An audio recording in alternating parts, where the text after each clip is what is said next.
If Ja Rule came forward and publicly said, listen, I want to apologize to 50 Cent and G Unit over X, Y, and Z. I was young. You know, I mean, we were all wild. I want to, you know, we all have kids now. I want to put it behind us. I'm just going to take it back to the first. Shut the fuck up with that shit. I'm going to take it back to shut the fuck up with that shit, Vlad, please. Okay, fine. I tried. Say one nice thing about Ja Rule. Oh, he's alive. The rap game is all fucked up now. What we gonna do now? How we gonna eat, man? 50 back around. That's Ja, little punk ass thinking out loud. Southside till I die, that's just how I get down. I'm back in the game shop. Suck ass up, you fucking suck ass. It's the pillow Ja Rule do have a soft ass thing. And this way he was sick before we got him out of here.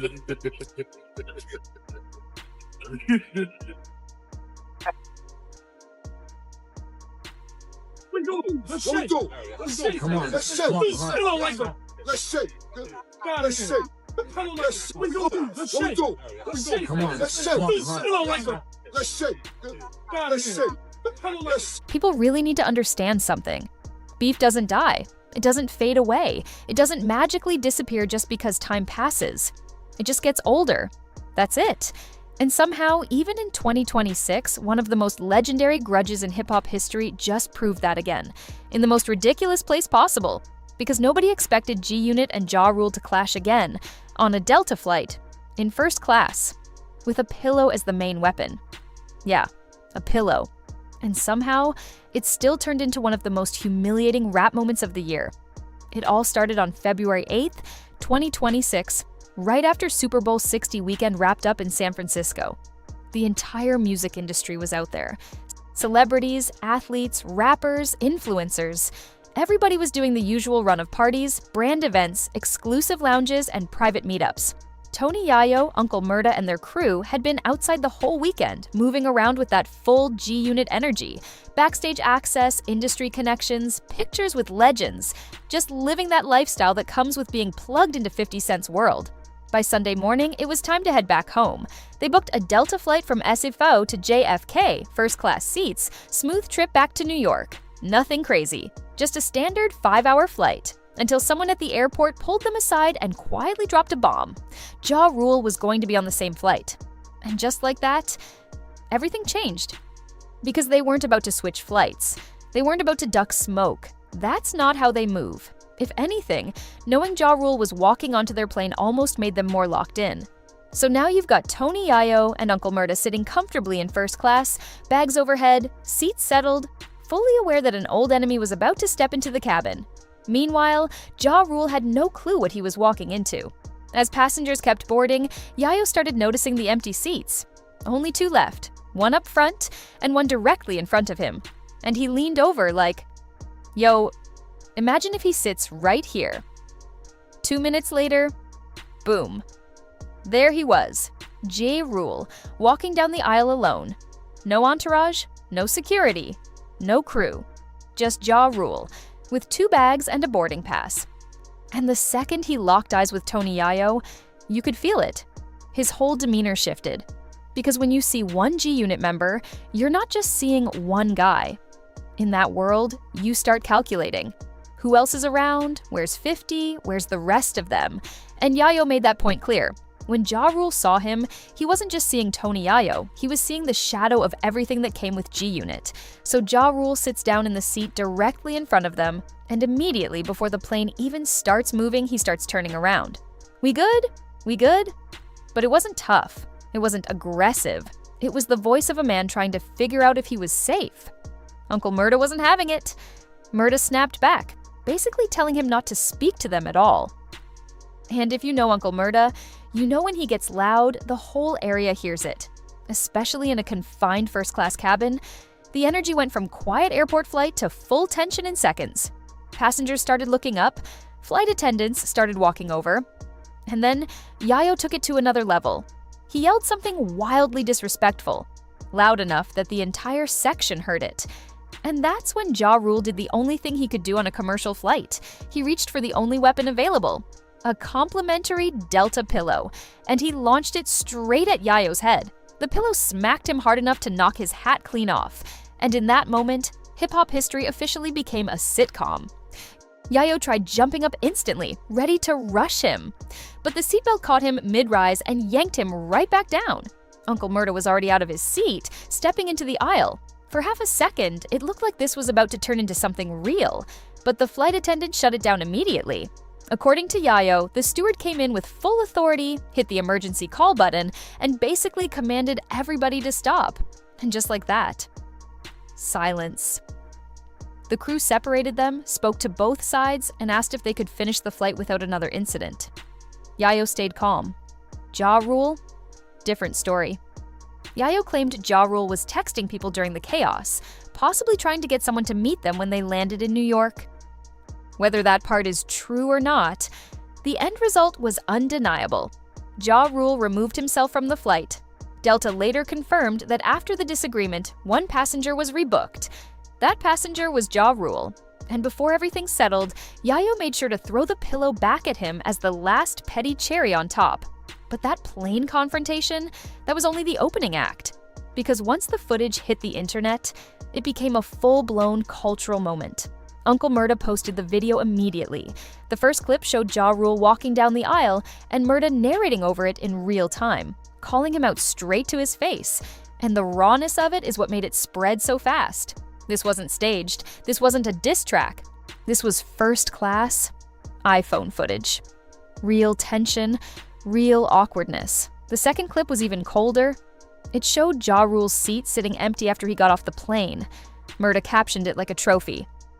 Ja got off the plane. I took his seat. That framing controlled the narrative instantly. We stayed. He left. We laughed. By that night, every major hip-hop outlet picked it up. TMZ, Complex, Billboard, Hip Hop DX. Millions of views in less than 24 hours. And then, the boss entered the chat. 50 Cent reposted it the next day, and his caption was pure 50. He basically implied Ja Rule made a scene because he was alone and scared. Then, of course, tagged his liquor brand at the end, because even while trolling, he's still doing business. The comment section exploded. Half the internet clowning Ja Rule for throwing a pillow, the other half saying these grown men are too old for this. But 50 wasn't done, because pettiness is an art form for him. He escalated it by posting an AI-generated parody video recreating the whole plane situation in the most humiliating way possible. It made Ja Rule look ridiculous. It went viral instantly. Millions of reposts. People were laughing like it was a digital funeral for Ja Rule's dignity. Some fans thought it was hilarious, others said it was corny and beneath someone as successful as 50. Either way, it dominated the news cycle. And through all of it, Ja Rule refused to sit quietly. On February 10th, he jumped on X and started posting like a man who won. He claimed he pressed them alone. He bragged about throwing the pillow. He called them punks. His energy was basically, I'd do it again.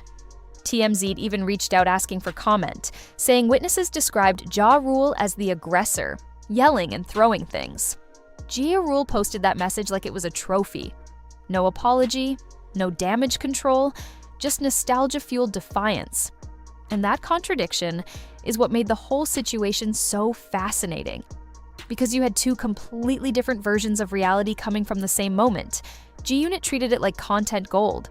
A viral WJ Rule treated it like standing on business, a solo mission into enemy territory. And both sides claimed victory. That's what a 27-year beef looks like in 2026. Not in a club, not on stage, not in the studio, on a plane. And underneath all the comedy, Yayo dropped a reminder that this beef has darker roots than memes can capture. He said plainly, if 50 Cent had been on that flight, things could have gone way further. And when you rewind history, you understand why. Because this rivalry goes back to the late 90s in Queens. Same streets, same neighborhoods, same culture. The tension reportedly started when an associate of 50 Cent robbed Ja Rule for his chain. Ja Rule later saw 50 Cent around that person and believed he was connected. 50 Cent denied involvement, but the suspicion planted the seed. From there, things escalated fast. By 2000, the beef turned physical. There was a nightclub fight in Atlanta. Then came the infamous Hit Factory incident, where Murder Inc. affiliates rolled up and a brawl erupted. 50 Cent was stabbed during the chaos. Not life-threatening, but serious enough to show how real it was. Then, only months later, 50 Cent was shot 9 times outside his grandmother's house. He survived, and it became one of the most legendary survival stories in hip-hop. Investigators linked the shooting to figures connected to Murder Inc.'s orbit, though no conviction ever stuck. But the damage was permanent. This wasn't just rap anymore. This was personal. When 50 Cent blew up with Eminem and Dre in 2003, the war went mainstream. His disses weren't just songs, they were surgical takedowns. Ja Rule responded. 50 responded harder, and Ja Rule's momentum started slipping. Then the feds raided Murder Inc. Legal trouble destroyed the label's infrastructure. Ja Rule's career stalled. He eventually did prison time. Meanwhile, 50 Cent became something else entirely. A mogul, TV empire, business deals, hundreds of millions. But no matter how high he climbed, he never stopped trolling Ja Rule. Empty concert tickets, Fire Festival jokes, Instagram humiliation every few months. Ja Rule always responded. So when Ja Rule saw Tony Yayo sitting in first class in 2026, he wasn't seeing a random old rapper. He was seeing the soldier of the man who turned him into a punchline for 2 decades. And when Yayo saw Ja Rule, he wasn't seeing a man having a bad travel day. He was seeing the camp connected to one of the darkest chapters of his life. That's why a pillow still carried weight. Because the weapons changed. But the resentment didn't. Studios became airplanes. Diss tracks became AI videos. Fights became viral clips. But the energy underneath, still the same. Beef never dies. It just gets old. And honestly, that's exactly why people can't stop watching. It's not about record sales anymore. It's not about chart positions. It's about pride.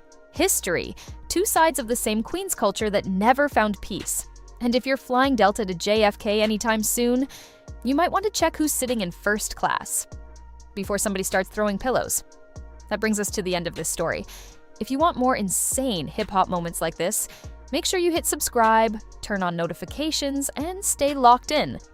Because the next one is even crazier.